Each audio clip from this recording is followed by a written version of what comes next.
Hello बच्चों, class 10 की lecture series में आपका स्वागत है। आज की इस वीडियो में हम एक इम्पॉर्टेंट थ्योरम करेंगे जिसका नाम है थेल्स प्रमेय या इसको आधारभूत समानुपातिक प्रमेय भी बोला जाता है और इंग्लिश में ये बीपीटी के नाम से फेमस है। बीपीटी यानी बेसिक प्रोपोर्शनैलिटी थ्योरम। ठीक, तो ये काफी इम्पोर्टेंट थ्योरम है, एग्जाम में इसका प्रूफ पूछा जाता है, तो ये प्रूफ आपको पता होना चाहिए। देखो, सबसे पहले तो मैं आपको ये बता देता हूँ कि जो थेल्स प्रमेय होती है वो क्या होती है। तो मान लीजिए कोई ट्रायंगल है ये, ठीक है। पहले तो इसके बारे में आपको पता होना चाहिए कि ये प्रमेय है क्या, तभी हम इसको प्रूव कर पाएंगे। और ये है ए, ये बी, ये सी। मान लीजिए कोई ट्रायंगल एबीसी है। अब क्या होता है कि जो थेल्स प्रमेय है, क्योंकि इसको थेल्स ने दिया है, तो वो कहते हैं कि अगर हम यहाँ पे कोई इस प्रकार से कोई समांतर रेखा डाल दें, ठीक है, कोई रेखा डाल दें जो कि समांतर है, किसी भी भुजा के समांतर है। जैसे एग्जाम्पल के लिए मान लीजिए ये भुजा बीसी के समांतर है, तो यहाँ पर मैंने डाल दिया, मान लीजिए ये है डी और ई। अब देखो जो भुजा डी ई है वो किसके समांतर है, अभी अभी बी और सी के समांतर है, बी और सी के समांतर है। तो ये भुजा अगर इस भुजा के समांतर, समांतर का मतलब ये लाइनें आपस में कभी भी नहीं मिलेंगी, जैसे, या हम ये भी कह सकते हैं कि इनके बीच की दूरी हर कंडीशन में समान होगी। जैसे अगर यहाँ पे 5 की दूरी है तो यहाँ पे भी 5 की दूरी होगी, यहाँ पे भी, मतलब हर पॉइंट पे, इसके और इसके हर पॉइंट पे बीच की दूरी कितनी होगी, समान होगी, हम ये भी कह सकते हैं। तो उस कंडीशन में क्या होता है कि ये जो भुजा है, देखो जहाँ पे ये इसको काट रही है, ये भुजा ए और बी को डी पे काट रही है, वैसे भुजा डी और सी को ई पे काट रही है। तो यहाँ से देखो, ये भुजा दो पार्ट में डिवाइड होगी, पहला पार्ट इसका ये है, दूसरा पार्ट ये है। वैसे ही ये वाली भुजा भी दो पार्ट में डिवाइड हो गई, पहला पार्ट इसका यहाँ से लेकर यहाँ तक है, दूसरा पार्ट यहाँ से लेकर यहाँ तक है। तो थेल्स ने ये कहा था कि जो एडी है, जो एडी है अपॉन, मतलब ये भुजा दो पार्ट में डिवाइड होगी, तो इन दोनों का अनुपात, मतलब एडी और डीबी, एडी और डीबी का जो अनुपात होता है वो बराबर होगा ये वाली भुजा के, मतलब ए ई अपॉन में ई सी। ठीक है, तो यहाँ पे हो जाएगा ई सी। ये कहा था थेल्स ने, ठीक है, मतलब ये वाली भुजा और ये वाली भुजा, इन दोनों का अनुपात ये वाली भुजा और ये वाली भुजा के अनुपात के बराबर होगा। ठीक, अब जरूरी नहीं है कि ये वाली भुजा के पैरेलल ही ये वाली भुजा हो। ऐसे भी हो सकता है, जैसे हम ट्रायंगल इस प्रकार से बना रहे हैं, तो ऐसे भी हो सकता है कि इस भुजा के पैरेलल हो ये वाली भुजा। जैसे अगर ये ए है, ये बी है, ये सी है, तो उस कंडीशन में क्या हो जाएगा, ये मान लीजिए डी है और ये ई है, ठीक है। तो यहाँ पे क्लियरली आपको दिख रहा होगा कि जो ए सी है वो आपस में पैरेलल है, किसके, डी के पैरेलल है, ठीक है। तो उस कंडीशन में क्या होगा, क्योंकि यहाँ पे भी जो ए बी भुजा है वो दो पार्ट में डिवाइड हो रही है, वैसे ही जो बी सी भुजा है वो भी दो पार्ट में डिवाइड हो रही है। तो तब क्या होगा, ए और ये, मतलब बी डी, यहाँ से लेकर यहाँ तक और यहाँ से लेकर यहाँ तक, B D upon D A, इन दोनों का अनुपात बराबर होगा ये और ये, मतलब बी और ई अपॉन में ई और सी, ठीक है। तो ये वाली भुजा और ये वाली भुजा का अनुपात ये वाली भुजा और ये वाली भुजा के अनुपात के बराबर होगा। अब देखो ये दूसरा हो गया। अब जरूरी नहीं है कि इसके साथ ही हो सकता है कि ये वाली भुजा के साथ में अनुपात हो। जैसे अगर मैं तीसरा त्रिभुज यहाँ पे बनाता हूँ, तो ए बी सी, अगर मैं इस बार इसके पैरेलल इसको लेता हूँ, ठीक है, भुजा ए बी के पैरेलल अगर मैं लेता हूँ, तो मान लीजिए ये डी है, ये ए है। तो अब क्या होगा, ये वाली भुजा और ये वाली भुजा, इन दोनों भुजाओं का अनुपात, मतलब A D upon D C. जैसे मैंने यहाँ पे ए डी और डी सी लिया है, तो यहाँ पे भी इस वाली भुजा के साथ में ये वाली भुजा है, तो ऊपर अगर मैंने ये वाली भुजा ली है तो यहाँ पे ऊपर ये वाली भुजा लेनी होगी। ऐसे नहीं करेंगे कि ऊपर हमने पहले ये वाली भुजा ली और बाद में ये वाली भुजा ही ली, मतलब वैसे नहीं होगा, वैसे में हमारा आंसर ही गलत हो जाएगा। अगर ऊपर ये वाली भुजा ले रहे हैं तो इसके साथ में बराबर में ऊपर ये वाली भुजा ही लेनी होगी, इसके साथ वाली ये वाली भुजा, ठीक है। तो ये बराबर होगा बी ई अपॉन ए सी, ठीक। तो इतनी चीजें कही थी थेल्स ने, बट क्या होता है कि इनको तो हम यूज करते नहीं है बेसिकली, इसी से हमारा काम हो जाता है। तो ये चीज हमें प्रूव करके दिखानी है, ठीक। तो कैसे प्रूव करेंगे, देखो ये त्रिभुज मैंने यहाँ पे एबीसी बना दिया है, तो जैसे जैसे मैं लिखता जाऊंगा आपको भी अपने कॉपी में वैसे ही लिखते जाना है। और बड़े आसान तरीके से मैं आपको ये सारी चीज़ें समझाऊंगा, जिससे कि एक ही बार में अगर आप ध्यान से इसको देखते हो तो एक ही बार में आपको समझ में आ जाएगा। ठीक, तो देखो यहाँ पे ABC त्रिभुज पहले से दिया होगा, तो यहाँ पे लिखना होगा दिया है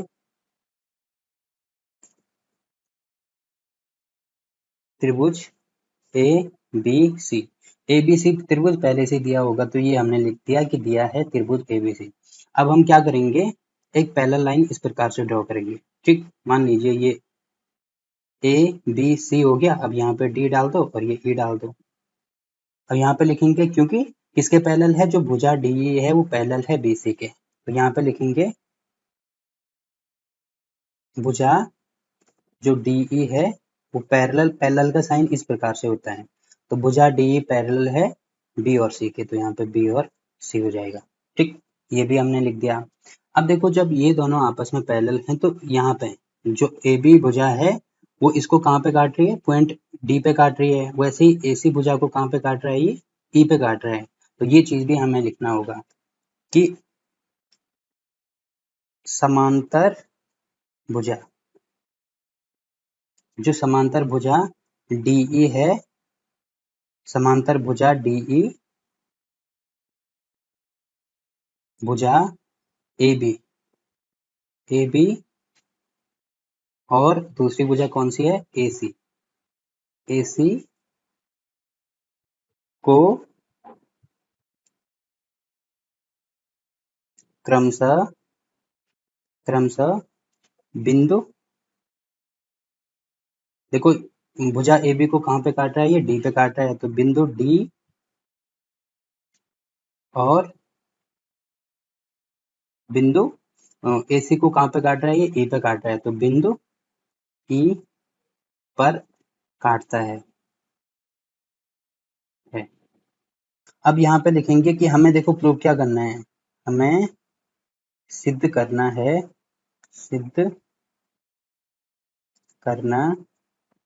क्या सिद्ध करना है कि AD और BD इसका अनुपात, मतलब इसको मैं दूसरे कलर में लिख देता हूँ, AD अनुपात DB लिखो या BD लिखो, BD, इन दोनों भुजाओं का अनुपात इन दोनों भुजाओं के अनुपात के बराबर होगा, मतलब AE अपॉन EC के बराबर होगा। ठीक है, ये हमें प्रूव करके दिखाना है, तो ये चीज भी हमने यहाँ पे लिख दी। ठीक, अब देखो हम क्या करेंगे, ये जो त्रिभुज आप देख रहे हैं इसको मैं दोबारा यहाँ पे बना देता हूँ, सेम टू सेम यही त्रिभुज है, इसको मैं कॉपी करके यहाँ नीचे लिख देता हूँ। ठीक है, क्योंकि इसकी जरूरत हमें एक दो बार और पड़ेगी, तो यहाँ से मैंने इसको कॉपी किया और अब मैं इसको यहाँ पे पेस्ट कर देता हूँ। देखो ये हमारा त्रिभुज हो गया। अब देखो हम यहाँ पे क्या करेंगे, सबसे पहले ये जो भुजा B और E है इन दोनों को आपस में मिलाएंगे। इस प्रकार से ये भुजा हमने मिला दी। ठीक है, तो अभी हम देखो, आप यहाँ पे देख रहे होंगे कि दो त्रिभुज, यहाँ से दो त्रिभुज बन रहे हैं। पहला त्रिभुज ये वाला बन रहा है, ये वाला एक त्रिभुज बन रहा है, और दूसरा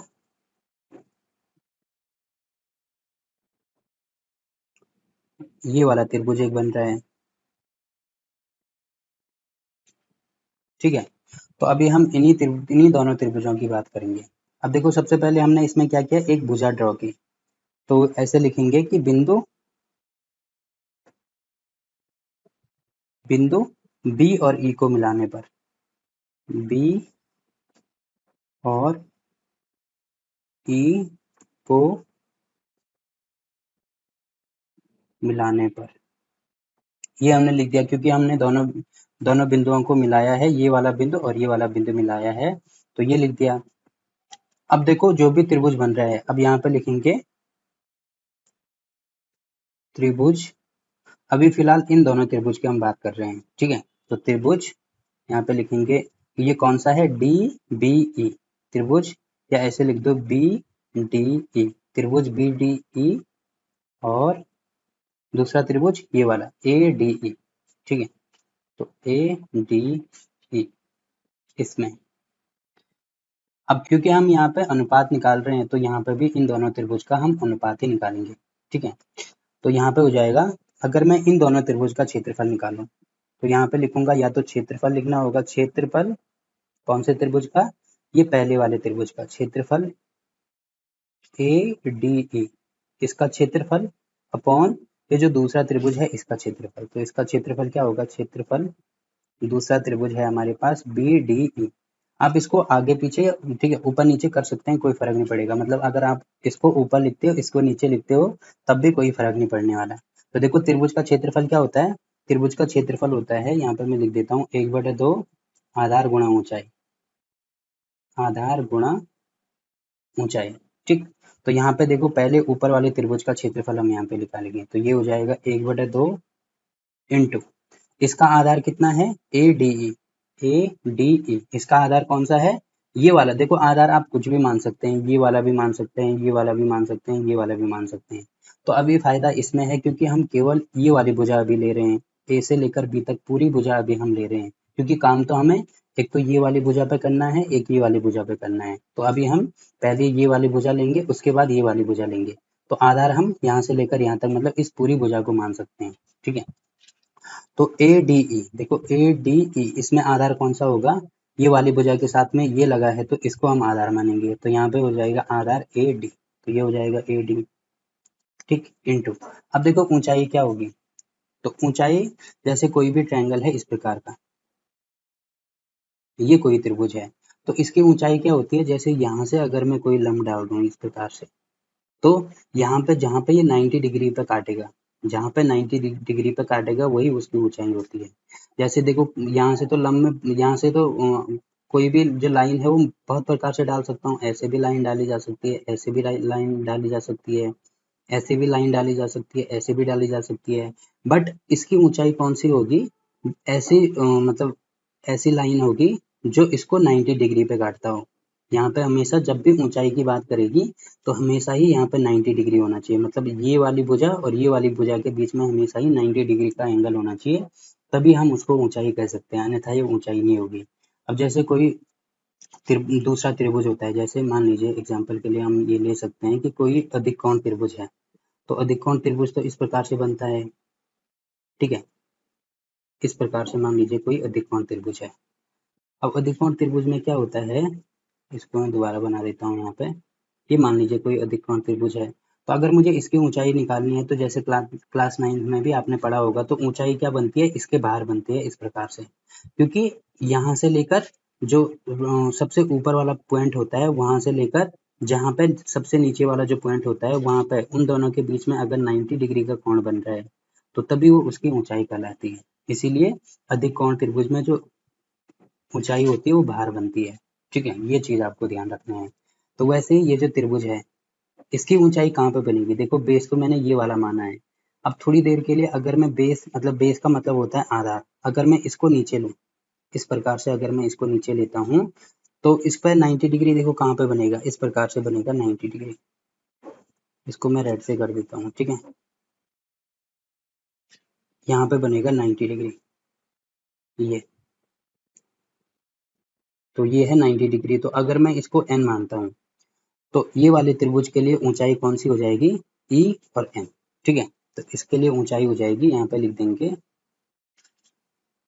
E और n, वैसे ही अपॉन में त्रिभुज BDE, त्रिभुज BDE इसका क्षेत्रफल, देखो इसका क्षेत्रफल भी यही होगा 1/2 आधार गुणा ऊंचाई, तो यहाँ पे होगा 1/2 जो BDE है, इसका आधार क्या है, BDE, इसका आधार ये वाली भुजा है, तो यहाँ पे हो जाएगा BD इंटू इसकी ऊंचाई क्या होगी, देखो ये वाला जो त्रिभुज है इसकी ऊंचाई क्या होगी, अगर मैं थोड़ी देर के लिए ये पूरा वाला त्रिभुज लूँ, ये वाला, तो आप यहाँ पे देख रहे होंगे कि ये इस प्रकार से है, ऐसे, ऐसे और ऐसे, ठीक।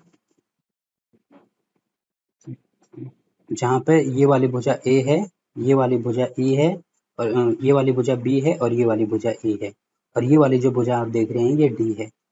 तो अगर मैं इसको इस प्रकार से रोटेट कर दूं तो ये इस प्रकार से बनेगा। अब देखो ये इसका बेस बन गया, तो आप देख रहे हैं कि ये बिल्कुल सीध में नहीं है, सीध में कौन सी है, अगर मैं इसको इस प्रकार से मिलाता हूँ तो अब ये इसके बीच में 90 का एंगल यहाँ पे बन रहा है, जो कि हमने क्या माना है, n माना है। तो देखो दोनों त्रिभुज, चाहे मैं इस वाले त्रिभुज की बात करूं चाहे इस वाले त्रिभुज की बात करूं, तो दोनों के लिए जो ऊंचाई होगी वो समान होगी, मतलब ए और एन इसकी ऊंचाई होगी। क्योंकि मैंने क्या बोला था, जैसे ही अधिक कोण त्रिभुज है तो इसके लिए जो ऊंचाई होती है ये बाहर बनती है। और आप यहाँ पे देख रहे हैं कि ये अधिक कोण त्रिभुज है ये वाला, क्योंकि ये इस प्रकार से रोटेटेड है ना थोड़ा। अगर मैं इसको और टिल्ट करके दिखाऊं आपको तो ये इस प्रकार से त्रिभुज बन रहा है, इस प्रकार से। तो इसकी ऊंचाई क्या होगी, बाहर होगी। वैसे ही ये जो त्रिभुज है, ये जो दूसरा वाला त्रिभुज है, ये इस प्रकार से यहाँ पे ज्वाइंट है। तो इसके लिए भी ऊंचाई यही होगी और इसके लिए भी ऊंचाई यही होगी। ये चीज आपको समझनी है, ठीक है। बस आपको ये ध्यान रखना है कि ऊंचाई हमेशा ही परपेंडिकुलर बनती है, मतलब जहाँ पे 90 डिग्री बनेगा वहां पे ऊंचाई बनती है, अन्यथा ऊंचाई नहीं बनेगी, ठीक है। तो इन दोनों के लिए एक ही ऊंचाई होगी, ये आपको ध्यान रखना है। तो ऊंचाई क्या होगी, इसमें भी ऊंचाई होगी ई और एन, ठीक। अब देखो आप यहाँ पे देख रहे होंगे कि 1/2 यहाँ भी है, यहाँ भी है, तो कैंसिल कर दो। ई एन यहाँ भी है, यहाँ भी है, तो कैंसिल कर दो। तो ये हो जाएगा जो त्रिभुज ए डी ई है इसका क्षेत्रफल, या इसको जैसे मैंने पहले लिखा वैसे ही लिख दो। ये लिखा हमने क्षेत्रफल, यहाँ पे त्रिभुज भी बना देना, ये ट्रायंगल है, ठीक है, ये भी ट्रायंगल है। ए डी ई अपॉन क्षेत्रफल त्रिभुज बी डी ई बराबर ये कितना होगा, ए डी और अपॉन में हो जाएगा बी डी, ठीक। तो यहाँ पे ये चीज, क्योंकि हमने ये चीज कंस्ट्रक्शन करा है तो ये चीज लिखनी भी होगी। ये हमें क्या लिखना होगा, ये लिखेंगे हम यहाँ पे कि त्रिभुज कौन कौन सा है, एक ए डी ई है तथा त्रिभुज बी डी ई के लिए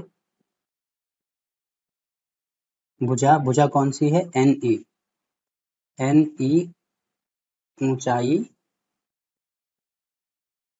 का कार्य करेगी, इतना लिख देना। उसके बाद यहाँ पे ये जो कंस्ट्रक्शन, मतलब ये जो मैंने लिखा है इसको लिख देना, ठीक है। तो यहाँ तक हो गया। अब इसको मैं मानता हूँ, मान लीजिए इक्वेशन 1 है, तो ये सारी चीजें तो हो गई। अब यही जो फिगर है इसकी जरूरत मुझे दोबारा पड़ेगी, तो ये वाला फिगर मैं यहाँ पर पेश कर देता हूँ, ठीक। अब देखो क्या होता है कि एक बार तो हमने ये वाला, मतलब यहाँ से इसका बेस मान के ये वाला ले लिया। अब हम क्या करेंगे कि बेस ये वाले को मानेंगे, मतलब ए और सी को बेस मानेंगे। तो उसके लिए हमें क्या करना होगा, इन दोनों को मिलाना होगा। मतलब अगर मैं इन दोनों को मिलाता हूँ, डी और सी को, देखो अगर मुझे बेस ये वाली चाहिए थी तो उस कंडीशन में हमने इन दोनों को मिलाया। अब मुझे बेस ये वाला चाहिए तो मैं इन दोनों को मिला दूंगा, ठीक है। तो यहाँ पे क्या होगा, भुजा भुजा नहीं, यहाँ पे लिखेंगे, क्योंकि बिंदुओं को मिलाया ना हमने, तो यहाँ पे लिखेंगे बिंदु डी और सी को मिलाने पर, इन दोनों को मिला दिया। अब यहाँ पे ये दोनों मिलाए तो यहाँ पे लिखेंगे मिलाने पर हमें भुजा डीसी प्राप्त होती है, ये भी लिख सकते हैं, प्राप्त होती है। ऊपर में भी यही चीज लिख देना, जो भी भुजा, जैसे बीई प्राप्त हो रहा है तो ये लिख देना कि भुजा बीई प्राप्त हो रही है, ठीक है, प्राप्त होती है। तब क्या लिखेंगे, अब देखो यहाँ पे भी सेम टू सेम, क्योंकि ऊंचाई तो मुझे यहाँ पे भी चाहिए होगी। तो यहाँ पे देखो बेस तो मैंने ये वाला माना है, तो इसकी ऊंचाई क्या होगी, अगर मैं यहाँ से इस प्रकार से एक लंब डाल दूं तो यहाँ पे ये 90 डिग्री पे इस प्रकार से काटेगा, तो ये इसकी ऊंचाई हो जाएगी। और ये जो ऊंचाई है, अगर मैं इसको यहाँ पे m का नाम दे दूं तो ये dm है। ये त्रिभुज सी डी ई और ई डी ई के लिए, ई डी ए के लिए किसका काम करेगी, ऊंचाई का काम करेगी। तो यहाँ पे सेम टू सेम यही लिखेंगे, ठीक है। अब लिखेंगे यहाँ पे भुजा डीएम, भुजा डीएम त्रिभुज सी ई डी, या ऐसे लिख सकते हैं सी डी ई तथा त्रिभुज ए डी ई के लिए ऊंचाई का कार्य करेगी, ऊंचाई का कार्य करेगी, ठीक। तो ये हमने लिख दिया। अब यहाँ पे लिखेंगे कि त्रिभुज कौन कौन सा है, पहला त्रिभुज है हमारे पास सी डी ई, त्रिभुज सी डी ई का क्षेत्रफल अपॉन दूसरा होगा त्रिभुज, कौन सा है ये, ए बी ई, इसका क्षेत्रफल बराबर किसके होगा, 1/2 इंटू, अब देखो इसमें आधार क्या होगा, जो सी डी ई है, सी डी ई, इसमें आधार कौन सा होगा, सी डी ई ये वाला है तो इसका आधार ये वाला होगा, मतलब ई सी इसका आधार होगा, इंटू ऊंचाई क्या होगी, डी एम इसकी ऊंचाई होगी, ठीक।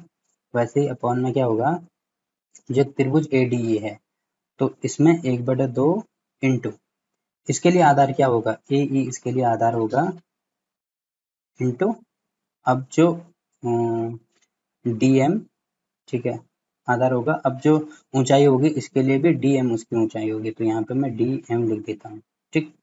तो इससे ये वाला कैंसिल हो जाएगा, इससे ये वाला कैंसिल, तो यहाँ पे आ रहा है ई सी अपॉन ए ई, ठीक। अब देखो इसको मैं इक्वेशन 2 मान लेता हूँ, ये हो जाएगा त्रिभुज सी डी ई का क्षेत्रफल अपॉन में होगा त्रिभुज ए डी ई का क्षेत्रफल, ठीक है। तो इतनी सारी चीजें मैंने ली थी। अब देखो आप यहाँ पे देख रहे होंगे कि क्योंकि देखो बुक में तो आपको ये वाला फिगर और ये वाला फिगर ये दोनों एक ही करके दिए हैं, तो अभी मैंने आपको समझाने के लिए ये अलग अलग फिगर बनाए, बट जब भी आप बनाओगे वैसे आप अलग अलग भी बना सकते हो, बट अगर आपको टाइम बचाना है तो इनको एक ही में बना सकते हैं, बट एक ही में अभी क्योंकि इसीलिए नहीं बताया मैंने क्योंकि उसमें खिचड़ी पक जाएगी, ठीक है। तो अगर इसका एक ही फिगर आप बनाएंगे तो कैसे बनेगा, ये बनेगा त्रिभुज इस प्रकार से, ये त्रिभुज है, कौन सा त्रिभुज है ये, थोड़ा मैंने गलत बना दिया, इसको मैं यहाँ पे पेस्ट कर देता हूँ, हाँ ये वाला फिगर हमारे पास था। तो इसमें क्या क्या चीजें हमने करी, सबसे पहले मैं ये आपको बता देता हूँ। तो देखो सबसे पहले तो हमने ये लाइनों को मिलाया, मतलब बी और ई को मिलाया तो एक त्रिभुज बना। उसके बाद हमने यहाँ से एक लंब डाला जिसको कि मैंने एम नाम दिया, ठीक। तो पहले फिगर में तो हमने ये चीज करी, वैसे ही देखो दूसरे फिगर में हमने क्या किया कि इन दोनों लाइनों को मिलाया और यहाँ से एक लंब डाला, इसको हमने एम नाम दिया, यहाँ पे भी 90 होगा, यहाँ पे भी 90 होगा, ठीक। तो ये फिगर हमने बनाया। तो देखो आप इनको अलग अलग भी बना सकते हैं, एक ही भी बना सकते हैं। एक ही बनाएंगे तो सबसे पहले ऊपर ये वाला पूरा फिगर बनाएंगे, उसके बाद ये सारी चीजें लिख देंगे जो मैंने यहाँ पे लिखा है कि बिंदु बी और ई को मिलाने पर ये लिख देना कि भुजा बी और ई बनती है, आगे लिखेंगे कि त्रिभुज बी डी ई और ये सारी चीजें लिख देना जो मैंने लिखी हैं, ठीक है। और उसके बाद यहाँ पे अगर ये वाला फिगर बनाना है तो बना लो, नहीं बनाना है तो इसी से काम हो जाएगा। अब यही क्योंकि इसको कोई सा भी फिगर एक का नाम दे दो, तो यहाँ पे फिगर एक का नाम देंगे तो यहाँ पे लिख देंगे अब चित्र एक से, तो चित्र एक से ये सारी चीजें तो आपको यहाँ पे लिखनी होंगी। अब देखो ये जो त्रिभुज है इसमें आप देख रहे होंगे कि ये जो त्रिभुज है मतलब त्रिभुज ये वाला और ये वाला मतलब बी डी ई, और त्रिभुज दूसरा C D E, C D E, क्योंकि मैंने बोला था कि आप किसी को भी बेस मान सकते हैं, तो आप यहाँ पे देख रहे होंगे कि ये दोनों इसकी कॉमन भुजा है, मतलब डी ई इसमें भी आ रही है, ये वाले त्रिभुज में भी आ रही है, ये वाले त्रिभुज में भी आ रही है। तो अगर मैं इसको बेस मानता हूँ, डी को बेस यानी अगर मैं इसको आधार मानता हूँ, तो तब क्या होगा, क्लास 9th में आपने एक प्रमेय पढ़ी होगी कि अगर दो त्रिभुज हैं, कोई से भी दो त्रिभुज हैं, ठीक है, उनका आधार अगर समान हो, उनका आधार अगर समान हो और दोनों किसी पैरेलल लाइन के या दोनों किसी समांतर लाइनों के बीच में बन रहे हों, तो उस कंडीशन में दोनों त्रिभुजों का जो क्षेत्रफल होता है वो बराबर होता है। यहाँ पे मैं लिख देता हूँ, यहाँ पे लिखेंगे चूंकि त्रिभुज कौन कौन सा था वो, बी डी ई और सी डी ई, चूंकि त्रिभुज बी डी ई तथा सी डी ई का आधार समान है तथा ये ऐसे लिख देना दो समांतर रेखाएं, दोनों समांतर रेखाएं कौन कौन सी है, दो समांतर रेखाएं, पहली समांतर रेखा है डीई और दूसरी है बीसी, दो समांतर रेखाएं DE और BC के बीच में बन रहे हैं, बीच में बन रहे हैं, अतः त्रिभुज BDE का क्षेत्रफल बराबर होगा त्रिभुज CDE का क्षेत्रफल। ये चीज इसमें लिख देंगे, ठीक। तो देखो CDE कौन सा है, CDE ये वाला है, मतलब ये जो अब यहाँ पे लिख देंगे, इसको चेंज कर सकते हैं, या तो ऊपर समीकरण 1 में चेंज करो या समीकरण 2 में चेंज कर सकते हैं। अब लिखेंगे यहाँ पे अतः समीकरण